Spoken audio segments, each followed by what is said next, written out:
Hey guys, it's Flying Scorpion here. Let's talk about this Railjack Revisited patch for Warframe. This is update 27.4. There's a lot of good things in this update. There's two main things to talk about. The first one being the Railjack changes, and the second thing being the main gameplay changes. Primarily the change to healing defense objectives. I'm going to talk about that in a separate video. In this one, we're just going to talk about the Railjack changes. So I happened to be online and playing Warframe when the patch came out, and I quickly restarted the game and jumped into my Railjack and went to the Vale to play the Anomaly mission. And the first thing I want to say is that now the Anomaly is up at all times. There is no 2 hour, or is it 3 hour waiting period? I can't remember. But there's no more waiting in between anomalies. You can just jump in and do the anomaly anytime you want. This is good. I like this change.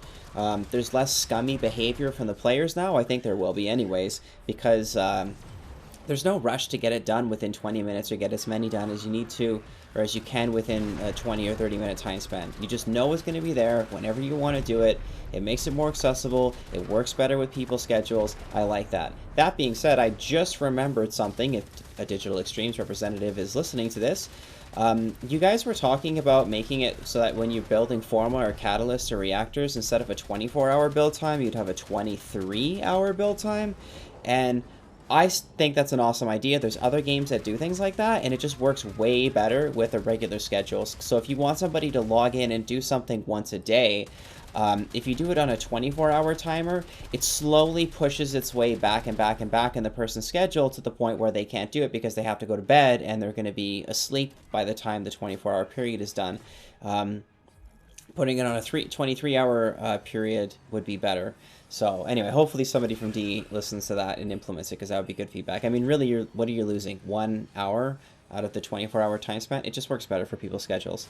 Anyway, the changes to the anomaly showing up constantly now, that works better. You get home from work and the anomaly is it's up. It's always there. You don't have to worry or concern yourself or whatever with it being up at a certain time.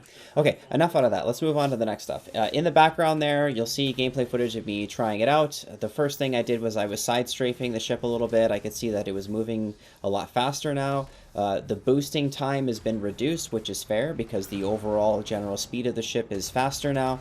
I was testing out the modules, and it took me a bit to get used to it. The kill time on the enemies is drastically reduced. The amount of time it takes to kill or blow up the engines on a cruise ship is also significantly reduced. I think it's actually a little bit too fast now. Like, I don't really know why they reduced the time it takes to kill them. Maybe it took a little bit too long, but now it's just way too easy to blow up those engines. They feel like they're flimsy, like paper-thin defenses. But anyway, you can see they're going for a faster-paced gameplay now, and it feels good.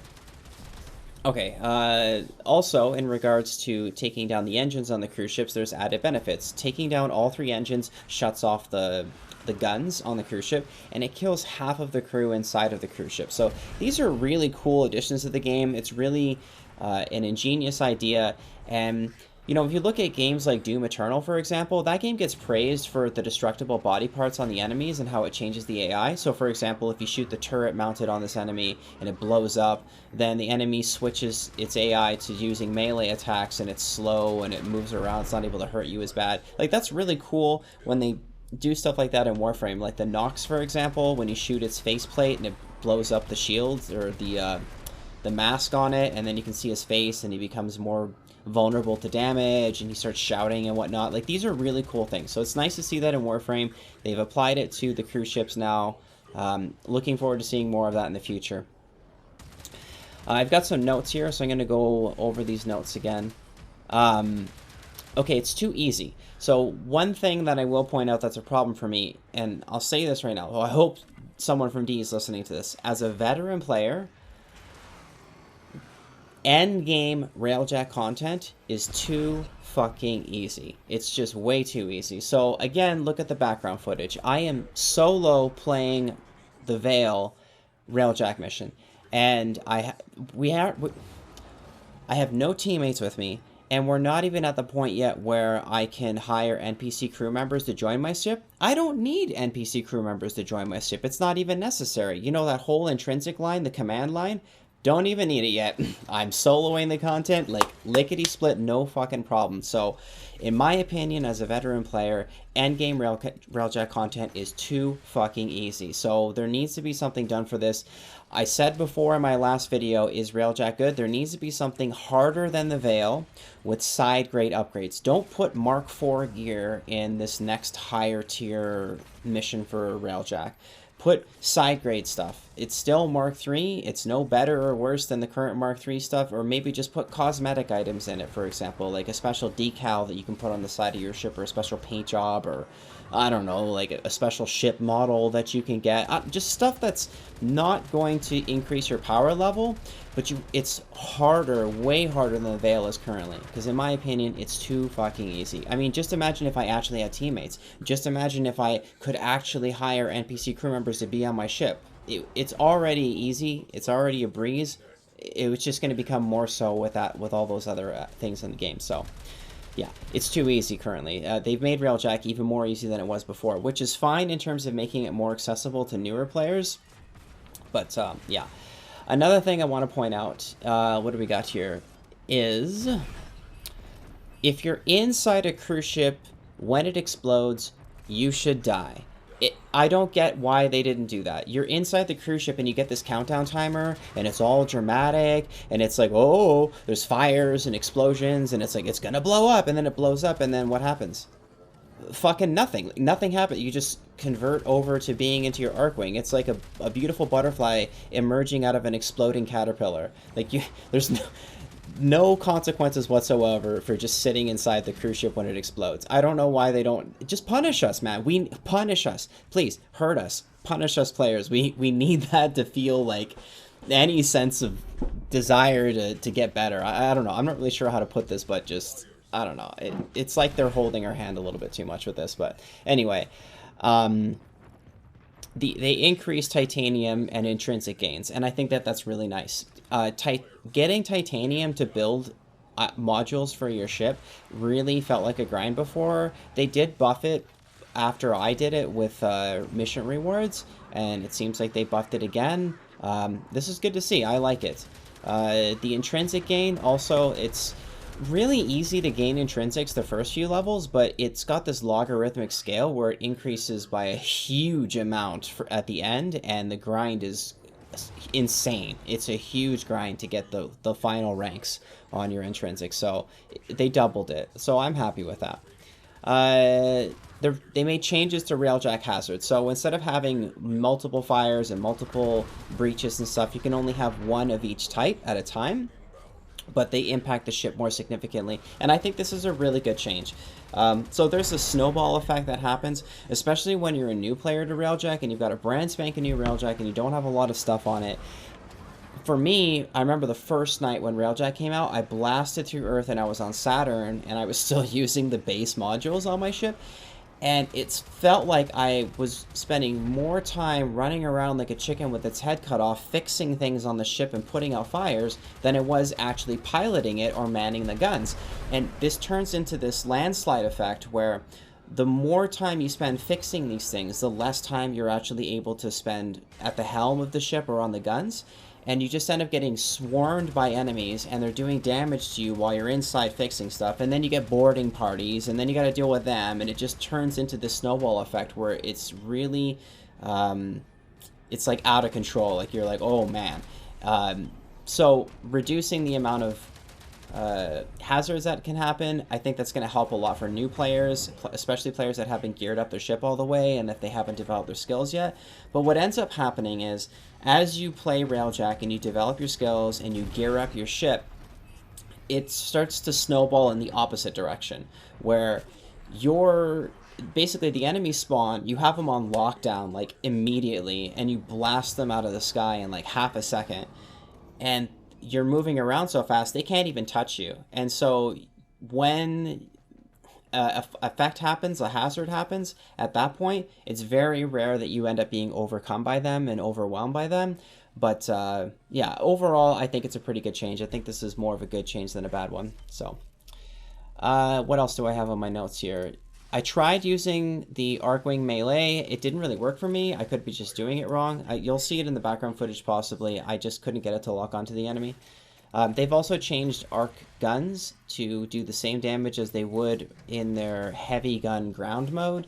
And I think that's good from a consistency standpoint. Now you don't have these like two different statistics on these weapons. You just know what damage you're going to be doing. They've changed avionics. They've made it more streamlined. There's less inventory management now, and I totally support this. So now instead of having both the Vidar, Zekti, and Lavin version of the Hyperstrike mod, you just have one version of the mod. And I think that's pretty good. Before, in my previous Is Railjack good video, I said that I like the fact that there's 3 different versions of the mods because each one has a different power level and there's like an efficiency. So like some might be less powerful, but they're more efficient per point of power that you get, I guess I would say.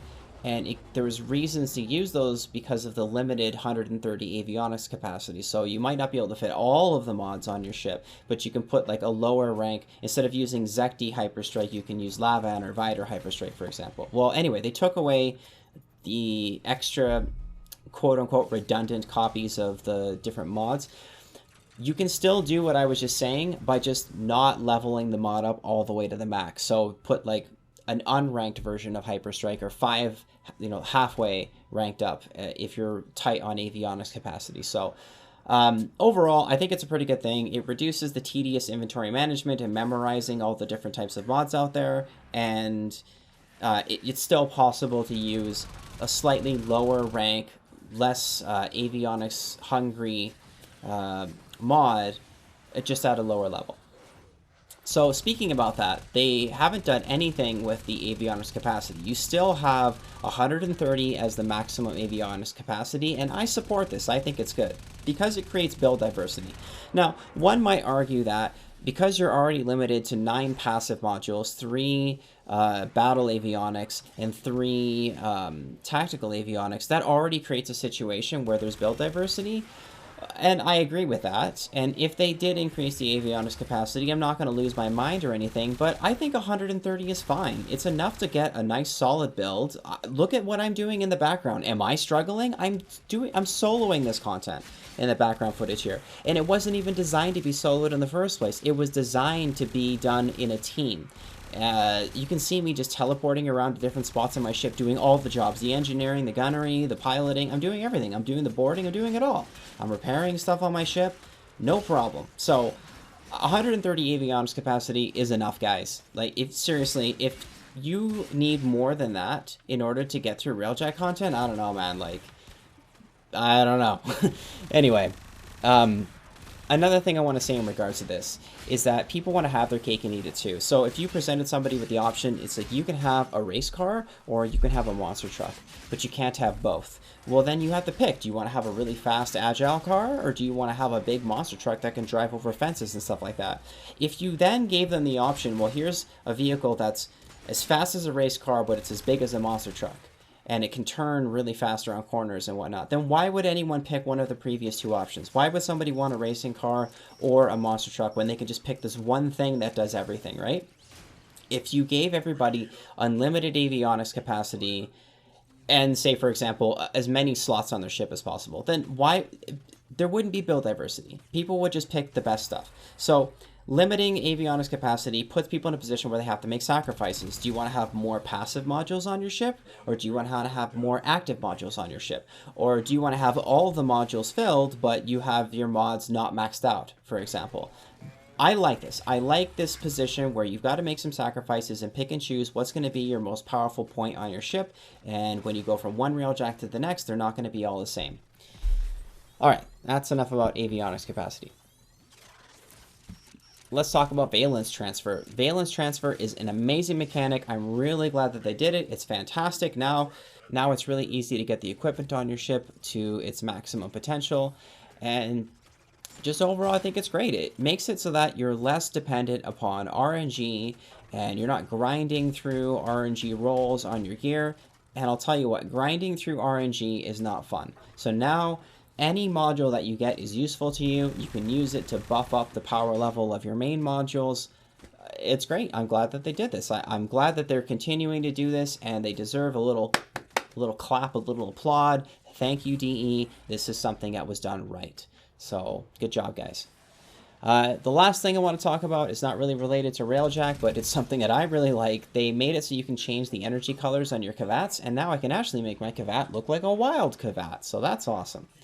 Okay, so I'm going to make another video after this. I'm going to talk about the healing, AoE, and damage reduction effects to defendable objectives. But this is it for Railjack and my thoughts on it. Thanks for watching, guys, and I hope you enjoyed the update, and I hope you liked the video. If you did, give it a thumbs up. I would really appreciate that. And yeah, enjoy your Warframe.